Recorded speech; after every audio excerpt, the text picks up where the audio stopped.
আপনি কি জানেন আপনার ব্রেন ধীরে ধীরে ধ্বংস হয়ে যাচ্ছে, কিন্তু আপনি সেটা টেরও পাচ্ছেন না। আগে 30 মিনিট ধরে আপনি কোনো একটা বই পড়তে পারছেন, কিন্তু এখন 30 সেকেন্ড ধরে কোনোটা রিল দেখতেও আপনার বিরক্ত লাগে, কারণ সোশ্যাল মিডিয়া আপনার সাথে একটা ভয়ানক গেম খেলছে আর আপনি সেটা টেরও পাচ্ছেন না। একটা গবেষণায় দেখা যায় যে সোশ্যাল মিডিয়া আমাদের মস্তিষ্কের ডোপামিন রিসিপ্টর হাইপার অ্যাক্টিভ করে। তার মানে হচ্ছে আপনি যত বেশি রিল স্ক্রল করবেন আপনার তত বেশি ডোপামিন রিলিজ হবে, আর ডোপামিন রিলিজ হওয়া মানে আপনার মনে হ্যাপিনেস বৃদ্ধি পাওয়া।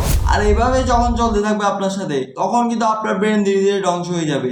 আর এমন একটা পর্যায়ে পরিণত হবে যে আপনি একটা ভিডিও শেষ হওয়ার আগে অন্য একটা ভিডিও শুরু করে দিবেন। সোশ্যাল মিডিয়া মানুষের মাঝে কোকেনের মতো কাজ করে, মানে হচ্ছে আপনি যত বেশি সোশ্যাল মিডিয়া ইউজ করবেন তত আপনার ব্রেন বেশি রিওয়ার্ড চাইবে, মানে হচ্ছে এটা থেকে বের হওয়ার ইচ্ছা আপনার করবে না। আর ঠিক এই কারণে যখন আপনি সোশ্যাল মিডিয়া থেকে একটু বাইরে থাকবেন তখন কিন্তু আপনার অস্থির ফিল হবে। আপনার মনে হতে পারে এটা বিনোদন নিচ্ছি, আসলে বিনোদন না, আপনি আসক্ত হয়ে পড়েছেন।